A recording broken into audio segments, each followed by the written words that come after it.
welcome to my channel Things Unearthed. The topic for today is Life Processes Part 8. In this process, we will discuss the transport in human beings. So, before that, we have to know details of blood. What is blood? So, we will discuss about the blood. So, blood is the part of circulatory system. In human beings, it is a red colored liquid which circulates in our body. We know that in human beings, the transport system is known as circulatory system. इसमें जो circulatory system होता है, blood circulatory system, तो वही transport system होता है, क्योंकि blood circulatory system ही जो यूजफुल चीजें हैं, जो यूजफुल फूड प्रोडक्ट्स हैं और यूजफुल चीजें हैं, तो उनको ये ले जाता है circulatory system and it distributes to all the organs of the body. So this circulatory system is called as transport system in human beings. So blood is the main part of this circulatory system because blood circulates all the useful things to all the parts of the body. इसमें transport system जो पहले वाले जो videos थे उसमें हमने transport system पढ़ा था, उनका प्लांट्स का पढ़ा था हमने कि प्लांट्स में ट्रांसपोर्टेशन कैसे होता है, तो उसमें वो प्लांट्स का था। और अब जो नेक्स्ट वीडियो है मेरा, उसमें हम ट्रांसपोर्ट सिस्टम ह्यूमन बींग्स का स्टडी करेंगे। और जो ह्यूमन बींग्स का जो सर्कुलेट ट्रांसपोर्ट सिस्टम है, that is called as blood circulatory system. So we will study this in the next video. And in my previous videos, I discussed about the transport system of plants. So the link of these videos, previous videos, is given in the description box. Now we will start the topic, but before that, you please share, like and subscribe to my channel. So let us start the subject. So blood is the part of circulatory system. In human beings, it is red colored liquid which circulates in our body. तो ये blood आपको पता ही है कि ये एक liquid होता है that circulates in whole of our body. Now the structure of blood. So what is the structure of blood? It consists of 4 things. Number 1 is plasma. The liquid part of the blood is called plasma. जो इसका liquid part होता है blood का, वो कहलाता है plasma. Plasma is a colorless liquid. Plasma contains about 90% of water. अब ये जो plasma है, ये एक liquid part है किसका, blood का, और प्लाज्मा कलरलेस होता है. This is colourless liquid and this plasma contains about 90% of water. मतलब प्लाज्मा का जो 90% पोर्शन है वो वाटर होता है and rest of the portion contain some other substances. So this is water which is 90% in plasma, and there are some other 10% dissolved substances such as protein, digested food, common salts and waste products like carbon dioxide and urea. अब इसमें जब हमारा digestion complete होता है, digestive system के अंदर digestion complete हो गया और उसके बाद जो उसमें यूजफुल जो प्रोडक्ट्स हैं उनका एसिमिलेशन होता है बॉडी में. एसिमिलेशन हो गया, स्मॉल इंटेस्टाइन वो इसका मेन पार्ट है उसका. इसमें जब एसिमिलेशन हो जाता है फूड का, then this assimilated food goes to blood. ये ब्लड के अंदर पहुंच जाता है and this blood now distributes this assimilated food to all the parts of the body. ये है system. Digestion of food, then assimilation, and after that the assimilated food goes into blood, and blood distributes all these substances to all the parts of the body. So this is the main process. ये ऐसे काम होता है. अब जो liquid part है blood का वो प्लाज्मा हो गया. प्लाज्मा कलरलेस लिक्विड है. इसके अंदर जो 90% है वो वाटर है और रेस्ट ऑफ द 10% क्या चीजें हैं? Dissolved substances such as protein, digested food हो गया, कॉमन सॉल्ट, वेस्ट प्रोडक्ट जो कि कार्बन डाइऑक्साइड है, रेस्पिरेशन में प्रोड्यूस होती है कार्बन डाइऑक्साइड, एंड यूरिया. तो ये जो वेस्ट प्रोडक्ट्स हैं ये इसमें ब्लड में डिसॉल्व होके ऑर्गन्स में से वापस आते हैं और उसके बाद ये इनका एलिमिनेशन हो जाता है बॉडी से बाहर. There are certain hormones also in plasma. अब जो हार्मोन्स हैं, जो बहुत सारे हार्मोन्स एंडोक्राइन ग्लैंड से सीक्रीट होते हैं, तो वो जो हार्मोन्स हैं वो भी रिक्वायर्ड है. जितने भी ऑर्गन्स हैं सबको रिक्वायरमेंट है उसका. तो ये ब्लड ही एक ऐसा मीडियम है जो कि सारे जितने भी ऑर्गन्स हैं उनको हार्मोन भी सप्लाई करता है. तो ये जो प्लाज्मा है this is the liquid part of the blood और ये बना होता है 90% वाटर से और इसमें बाकी और जो चीजें हैं रिमेनिंग वो मैंने आपको बता दी क्या क्या है. वेस्ट प्रोडक्ट भी दो मिक्स होते हैं, कार्बन डाइऑक्साइड, यूरिया, और ये कलेक्ट किए जाते हैं ऑर्गन्स में से on and these two things has to be eliminated from body. So there are certain hormones also. So hormones are also dissolved in blood. This plasma carries these dissolved substances from one part to another part of the body. In this liquid, red blood cells, white blood cells and platelets are immersed. अब इस plasma के अंदर जो liquid part था वो तो मैंने आपको क्लियर कर दिया कि वो लिक्विड पार्ट ये है प्लाज्मा. इसके अंदर जो सॉलिड पार्ट है वो क्या क्या हुआ? एक तो रेड ब्लड सेल्स पड़े हुए होते हैं इसमें, वाइट ब्लड सेल्स होते हैं एंड प्लेटलेट्स. ये जो तीन सॉलिड पार्टिकल्स है they are immersed in plasma. So this is the complete structure of plasma. Plasma is divided into two parts, liquid part made up of 90% water and the solid part is contains red blood cells, white blood cells and platelets. So this is all about plasma. Now come to red blood cells. Red blood cells are red in color. These are known as RBCs in short. तो RBCs कहते हैं इनको. They are red in colour due to a red pigment called haemoglobin. अब ये जो RBCs हैं ये red क्यों होते हैं?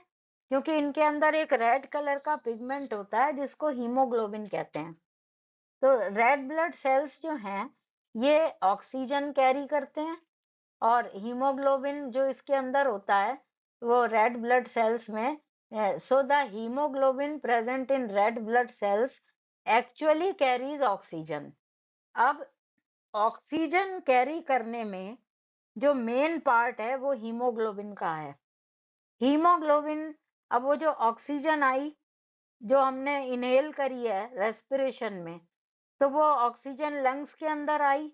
तो लंग्स की जो वॉल्स है वो ब्लड कैपिलरीज उसमें बहुत सारी होती है, वो ऑक्सीजन डिफ्यूज होके उसमें ब्लड के अंदर मिक्स हो जाती है. अब वो जो ऑक्सीजन ली गई है तो उसका कोई यूज होगा ना बॉडी में, तो वो ऑक्सीजन डिस्ट्रीब्यूट की जाती है, जितने भी ऑर्गन्स हैं सबको दी जाती है वो ऑक्सीजन.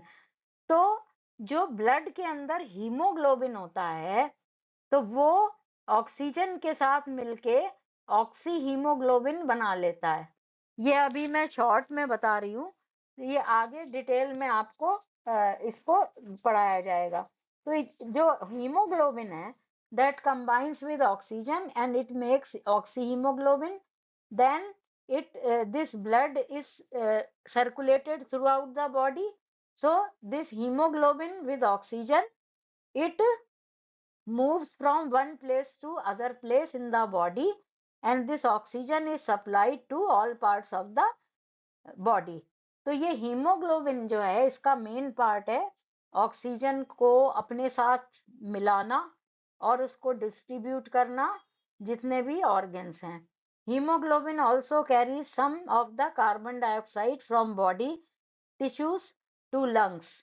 अब जो कार्बन डाइऑक्साइड वहां पे फॉर्म हुई रेस्पिरेशन में, तो वो एक वेस्ट प्रोडक्ट है और उसको बॉडी के बाहर जाना चाहिए। तो ये हीमोग्लोबिन क्या है कि वो कार्बन डाइऑक्साइड को भी अपने साथ मिला लेता है और उसके साथ ज्वाइन होके फिर उस कार्बन डाइऑक्साइड को वापस लाता है लंग्स में। तो ये जो वर्क है हीमोग्लोबिन का, ये बहुत इंपॉर्टेंट वर्क है और ये हीमोग्लोबिन होता है आरबीसीज के अंदर। And due to this haemoglobin, RBCs are red in colour because haemoglobin is red colour substance. So the main part is of hemoglobin. Red blood cells do not have nuclei. These cells don't have nuclei. Red blood cells are made in bone marrow every day. जो हमारा bone marrow होता है उसके अंदर ये RBCs form होते हैं, इनका ये प्रिपेयर होते हैं वहां पे और ये रेगुलर रोज बनते हैं। Hence, when we donate blood to any person, then this loss of blood is made up very quickly.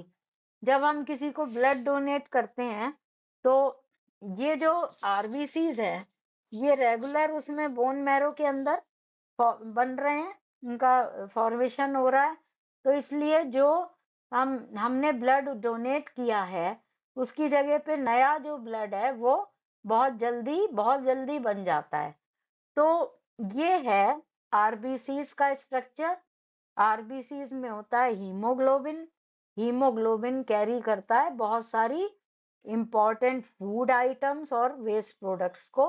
So this is the main role of haemoglobin in RBCs. So now come to white blood cells. White blood cells भी plasma के अंदर होते हैं immersed. So these WBCs, these are called as WBC. So they fight infections. इनका role infections को fight करने में बहुत बड़ा है। They protect us from diseases. Diseases से हमें ये प्रोटेक्ट करते हैं। Some white blood cells can eat up the germs which cause diseases. Other white cells make chemicals known as antibodies. अब ये जो white blood cells हैं ये दो तरह से जर्म्स को फिनिश करते हैं, खत्म करते हैं। दो तरह से ये जर्म्स को डिस्ट्रॉय करते हैं। एक मेथड हो गया कि कुछ जो वाइट ब्लड सेल्स हैं दे ईट द जर्म्स, उनको खत्म कर देते हैं, वो डिस्ट्रॉय कर देते हैं, किल कर देते हैं। और उसके बाद दूसरा मेथड ये है कि जो WBCs हैं white blood cells, they make some chemicals known as antibodies. अब ये जो WBCs हैं ये बनाते हैं, फॉर्म करते हैं एंटीबॉडीज, और जो एंटीबॉडीज हैं दे फाइट अगेंस्ट इन्फेक्शंस। ये इन्फेक्शंस के अगेंस्ट फाइट करते हैं antibodies. In other words we can say white blood cells manufacture antibodies that provide immunity in the body. अब ये जो white blood cells हैं ये एंटीबॉडीज बना रहे हैं और जब एंटीबॉडीज प्रेजेंट होंगी जो कि इन्फेक्शंस और जर्म्स और उनसे फाइट कर रही हैं, तो हमारी जो बॉडी है वो प्रोटेक्टेड होगी against these all these diseases.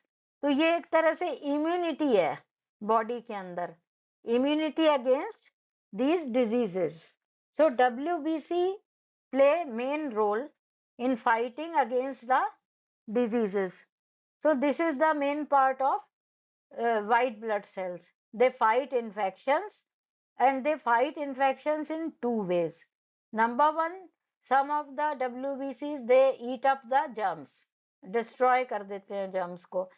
Other method is that they produce some chemicals and those chemicals are known as antibodies. These antibodies, they fight against infections.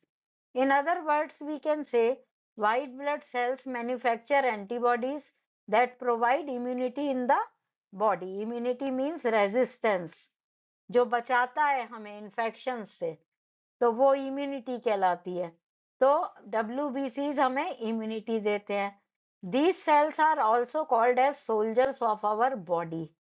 अब एक सोल्जर क्या करता है कि कोई भी अगर बॉर्डर पे जो सोल्जर्स होते हैं आर्मी वाले, वो क्या काम करते हैं कि अगर कोई भी एनिमी का कोई भी वहां से कोई अटैक होता है या एनिमीज आते हैं तो उनसे वो फाइट करते हैं सोल्जर्स। तो यही जो वर्क है बिल्कुल सिमिलर वर्क है WBCs का। WBCs they act just like soldiers, and when they see some germs or infections, then they start fighting against these germs and infections. तो वही वर्क है इनका सोल्जर्स वाला, तो हम उनको बॉडी का अपनी सोल्जर्स भी कह सकते हैं। तो these cells have nucleus. The number of white blood cells in the blood is much smaller than the number of red blood cells. अब ये जो रेड ब्लड सेल्स हैं वो उनका नंबर बहुत ज्यादा होता है RBCs का, और WBCs उसके कंपैरिजन में, जो WBCs हैं उनका नंबर बहुत कम होता है। तो ये इनके नंबर का एक कंपैरिजन है। और WBCs का बहुत बड़ा रोल है बॉडी के अंदर, because they protect us from diseases. कैसे प्रोटेक्ट करते हैं वो आपको बता दिया, एंटीबॉडीज प्रोड्यूस करते हैं ये, और एंटीबॉडीज फाइट करती हैं इन्फेक्शन से, and they act just like soldiers, they protect our body. तो ये एक तरह से हमारी बॉडी की एक आर्मी है, ठीक है ना, एक वो हो गई जो सोल्जर्स की का एक ग्रुप जो फाइट करता है बाहर से आने वाले किसी भी इन्फेक्शन से। ये जो सेल्स हैं दे आर स्मॉलर देन, मतलब much smaller in number than the red blood cells, तो ये कम होते हैं उसमें। अब next solid part which is present in plasma is platelets. Platelets do not have nuclei. अब प्लेटलेट एक क्या है, वो सिंगल सेल है एक, और उसके अंदर न्यूक्लियाई नहीं होता। Platelets help in the coagulation of blood in A cut और wound.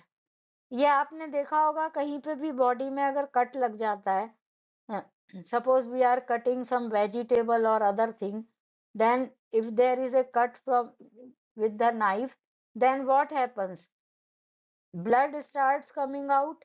So platelets, they stop this blood.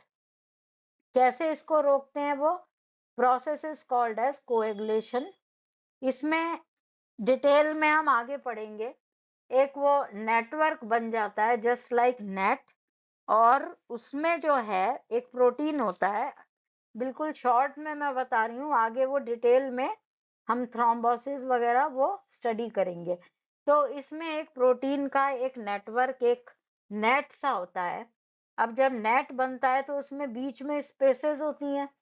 एक नेट को आप इमेजिन करो, कोई भी नेट, मॉस्किटो नेट या कुछ भी, तो उसमें जो थ्रेड्स हैं वो एक दूसरे को क्रॉस करते हैं ना, तो बीच में छोटे छोटे कुछ स्पेसेस रह जाती हैं। तो वो जो स्पेसेस हैं उनमें ये प्लेटलेट्स जाके उनको ब्लॉक कर देती है।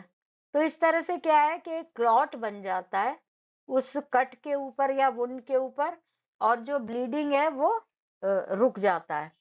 So they play a main role uh, in this coagulation of blood. So platelets are very helpful in the coagulation of blood. Coagulation का मतलब ये होता है कि जो ब्लड है उसको एक सॉलिडिफाई होना, उसका जमना। तो ये अगर नहीं हो, प्लेटलेट्स नहीं है प्रेजेंट, तो क्या होगा, बहुत बड़ा लॉस होगा। तो वो जो ब्लीडिंग है वो कभी रुकेगा ही नहीं। और तो ये जो इनका पार्ट है, सब जितने भी इसमें ब्लड में देखा है आपने कि जिसका जो लिक्विड पार्ट है या इसका जो सॉलिड पार्ट्स है, वो सब अपनी अपनी उनकी अलग इम्पोर्टेंस है, उनके वर्क हैं, बहुत इम्पोर्टेंट वर्क है। जैसे आरबीसीज, वो कम अगर हो जाए तो ऑक्सीजन की सप्लाई कम, क्योंकि ऑक्सी हीमोग्लोबिन बनाते हैं, वो डिस्ट्रीब्यूट करते हैं ऑक्सीजन को, बहुत बड़ा काम है ये। उसी तरह से जो प्लेटलेट्स हैं, ये एक कोएगुलेशन करते हैं ब्लड का, बहुत इंपॉर्टेंट चीज है कोएगुलेट होना उसका। तो ये भी प्लेटलेट्स भी बहुत ही ज्यादा इंपॉर्टेंट एक सॉलिड पार्ट है प्लाज्मा के अंदर। Then all the blood cells, they are made in bone marrow from the cells called stem cells। अब ये जितने भी सेल्स हैं ब्लड सेल्स, ये बोन मैरो के अंदर स्टेम सेल्स होते हैं और वो उन्हीं के अंदर ये प्रोड्यूस होते हैं, वहीं इनका प्रोडक्शन होता है बोन मैरो के अंदर। तो इसमें एक छोटा सा एक रिवीजन है। Blood blood is the main part of circulatory system।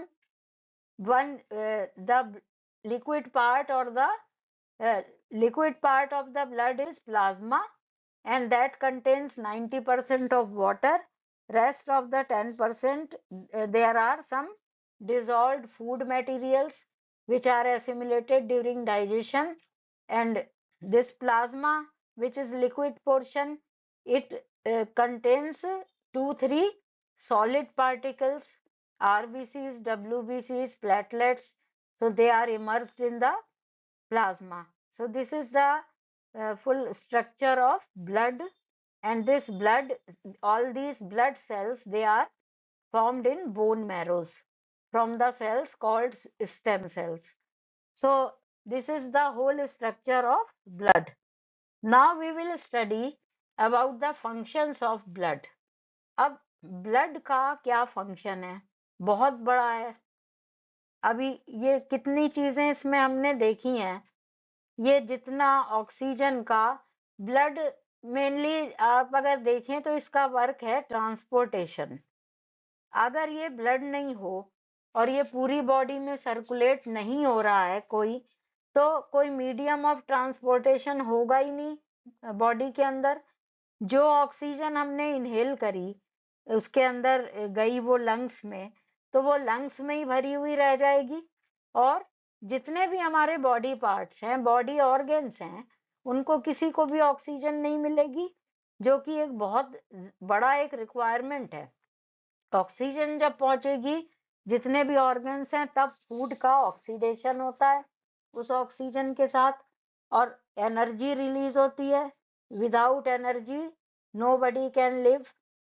So this is the main requirement of the body, oxygen. और ऑक्सीजन कौन ले जाता है? ब्लड ले जाता है। ब्लड की जो आरबीसीज है, they carry oxygen and they distribute oxygen to all parts of the or all organs of the body. तो बहुत बड़ा एक इसका रोल है हमारी लाइफ में। And this blood carries digested food from small intestine. Small intestine से digested food को लिया, कैरी किया, और जितने भी ऑर्गन्स हैं सबको डिस्ट्रीब्यूट कर दिया। ये काम हो गया ब्लड का। Second, blood carries oxygen from lungs to different parts of the body. ये अभी मैंने आपको एक्सप्लेन किया है। ऑक्सीजन डिस्ट्रीब्यूट नहीं होगी ऑर्गन्स को, तो वो उनमें ऑक्सीडेशन कैसे होगा फूड का? कोई एनर्जी प्रोड्यूस नहीं होगी, और वो जो लिविंग बंदा है वो किसी काम का, किसी भी एक्टिविटी के लायक नहीं रहेगा। Blood carries carbon dioxide from the body cells to the lungs. अब जो रेस्पिरेशन में CO2 बनी, उसको निकालना है बॉडी से, तो उसका जो उसको एग्जिट तक ले जाना, वो भी एक तरह से जो ब्लड का ही काम है। वो आरबीसीज उसको ले जाते हैं CO2 को। Blood carries a waste product urea to kidneys for the excretion through urine. अब यूरिया जो है वो बॉडी के अंदर एक्यूमुलेट नहीं होना चाहिए, तो ब्लड उसे किडनीज तक ले जाता है और वहां से उसका एक्सक्रीशन हो जाता है through urine. Blood regulates body temperature. Blood जो है वो पूरी बॉडी का एक जो टेम्परेचर है उसको रेगुलेट करता है। हमारा एक नॉर्मल एक बॉडी टेम्परेचर होता है, नॉर्मल जिसे बोलते हैं 98.4 और 6, so that is taken as to be the normal body temperature. So this blood regulates the body temperature. Now next is blood protects our body from diseases. ये आपने बहुत अच्छी तरह से उसमें देखा कि जितनी भी डिजीजेस हैं उनसे WBCs, वाइट ब्लड कॉर्पसल्स, ये फाइट करते हैं और दो तरह से फाइट करते हैं। कुछ जो इन्फेक्शंस हैं, कुछ जर्म्स हैं, उनको ये डायरेक्टली किल कर देते हैं। और दूसरा मेथड इनका फाइट करने का क्या है कि ये केमिकल्स प्रोड्यूस करते हैं जिनको एंटीबॉडीज कहते हैं। और ये जो एंटीबॉडीज हैं, they act just like a soldier and they fight against the diseases in our body. So this is the this is very important function of the blood. Now hormones are carried from endocrine glands to different parts of the body. अब वो भी इसका भी वही चीज है कि hormone भी डिस्ट्रीब्यूट होना है पूरी बॉडी में। एंडोक्राइन ग्लैंड्स अपने जो हार्मोन्स हैं वो ब्लड में डाल देते हैं और ये ब्लड उनको लेके पूरी बॉडी में सर्कुलेट होता है and it distributes these important hormones to all parts of the, so this is the function which is carried out by blood. hormones का distribution भी यही करता है। तो इस तरह से जो अभी हम नेक्स्ट वीडियो में जो एक ट्रांसपोर्टेशन इन ह्यूमन बींग्स इसमें जो पढ़ेंगे, तो उसमें जो सर्कुलेटरी सिस्टम है वो ट्रांसपोर्ट सिस्टम हो गया ह्यूमन बींग्स का। और फर्स्ट स्टेप जो है वो functions of blood, structure of blood हमने डिस्कस कर लिया। Now in the next video we will directly come to the circulatory system in human beings. तो ये हम उसमें आगे स्टडी करेंगे। इसमें जो भी मेरे वीडियोस हैं, जो प्रीवियस वीडियोस हैं जितने, उसमें अगर किसी भी तरह का कोई क्वेश्चंस हो, आपके क्वेरीज हो, then you can write down in comment box, so I will answer all these questions in detail. And all the links of these videos, they are given in the description box. So after this, please like, share and subscribe to my channel. And this is all. Thank you.